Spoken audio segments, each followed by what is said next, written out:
The Dead Sea Scrolls transformed biblical understanding and are some of the earliest versions of the Hebrew Scriptures in existence. For a limited time, they're here in the United States on view at the Ronald Reagan Presidential Library in Simi Valley, California. We were there to explore the exhibit and the fascinating history of these scrolls.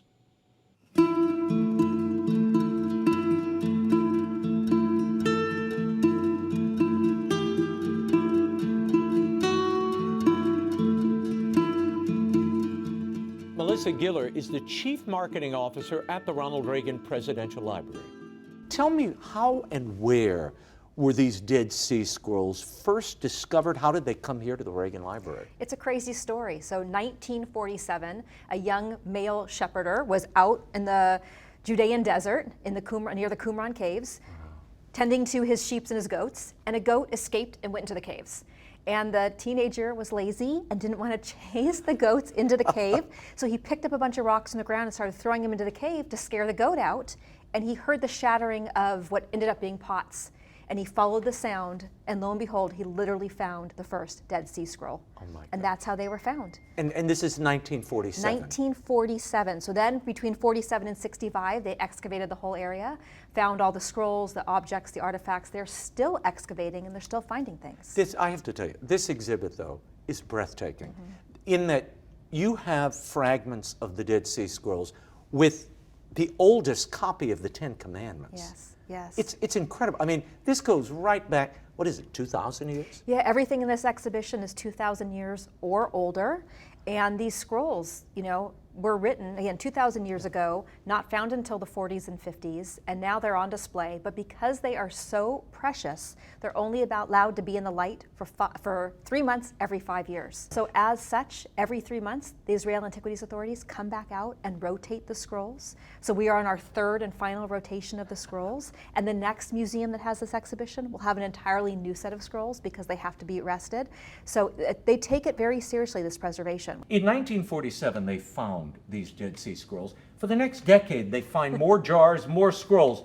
How are they preserved? Well, it's crazy. So they believe one of the reasons why they survived for as long as they did is they were rolled up in dark caves that were dry.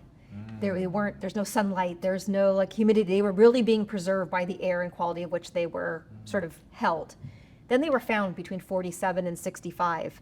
And they didn't know a lot about archaeology and preservation back then. And the archaeologists were smoking cigarettes over the fragments as they were piecing them back together. They were putting them together with Scotch tape, which we know now, turns the documents yellow. So much damage was done in those first 20 years that the Israel Antiquities Authority say more damage was done in the 20 years than the 2,000 years that they were sitting in the caves. My gosh. But over the past couple of decades, they have worked to really put those preservation methods back in place, make sure these things are really well protected. In fact, they have this whole scientific way of looking at the scrolls without even unrolling them anymore. So they won't fall apart. They can actually use a technology, almost like an X-ray, to see what's inside without unrolling them. I know you've had the rotation, but give folks a sense of what these Dead Sea Scrolls contained, and they're fragments. They were shattered when they unrolled them. Right. For the most part, they're fragments that have been pieced back together. And again, we have 8. When they found the scrolls, they found a scroll covering every single book of the Old Testament, with the exception of the book of Esther. If you can read Hebrew, the block letter of Hebrew that we read today is the same way they were written. But the scrolls are not the only thing on display here. In 1986, there was a drought in the Sea of Galilee, and when that water receded, what did they find but this? A first century fishing vessel. It's been called the Jesus boat. These are actual fragments of the vessel, but when you see this, it takes you right back to the first century. Tell us about the Magdala Stone, which is really cool. The Magdala Stone's incredible. It's never left Israel before. In fact, the Israel Antiquities Authority was telling us they think more people will see it here on display at the Reagan than have seen it in Israel. It's an incredible stone named for the city of Magdala where it was found, named for Mary Magdalene. They believe that perhaps Jesus actually prayed there and was in the area, which is why it was named Mary Magdalene, for Mary Magdala. But the stone itself, they believe, was used to hold Torah scrolls in the Second Temple, that it was a piece of furniture. architecture, but what makes it so unique is that on its front is carved a 7-branch menorah, and they believe it's the oldest known carving of a 7-branch menorah to exist. Yeah, it's really, It's beautiful. I mean, it's incredible. All the artifacts are like that, and you know, so many people can't get to Israel for a variety of reasons, and we've basically brought Israel to them, because not only are these incredible artifacts from 2,000 years old, but we have a real piece of the Western Wall, the Wailing Wall, and we encourage people to leave prayers and notes just as you would if you were in Jerusalem.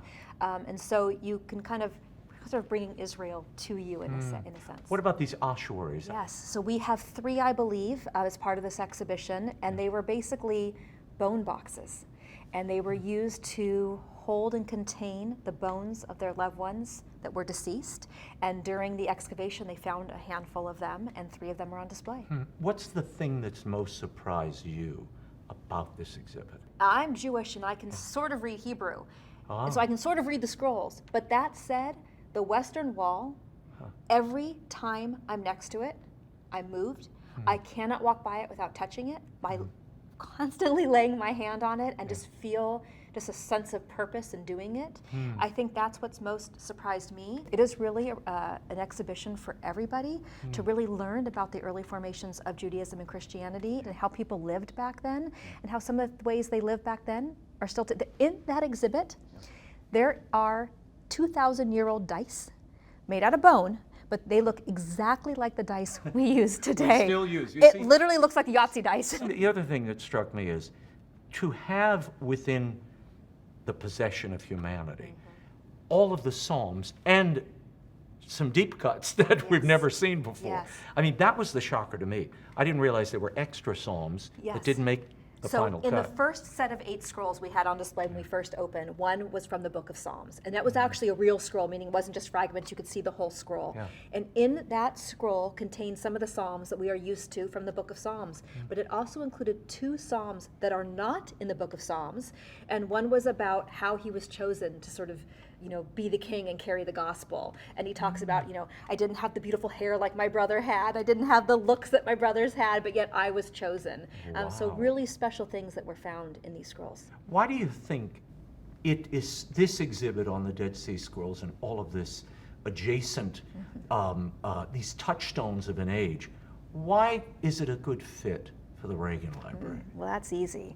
Ronald Reagan believed so strongly in his Christian faith, in faith in general, in prayer, in God. He didn't care what religion you were. He just believed in faith itself. He would have loved this exhibition so much. He met with Jewish leaders throughout his entire time as president, of course, his entire life. And for him, I mean, faith really was his core. Good, decency, churchgoer, all of those different types of things. My thanks to Melissa Giller and all the folks at the Reagan Library for making that interview possible. The Dead Sea Scrolls exhibit is showing now through September 2nd at the Ronald Reagan Presidential Library and Museum. Visit reaganfoundation.org for all the details.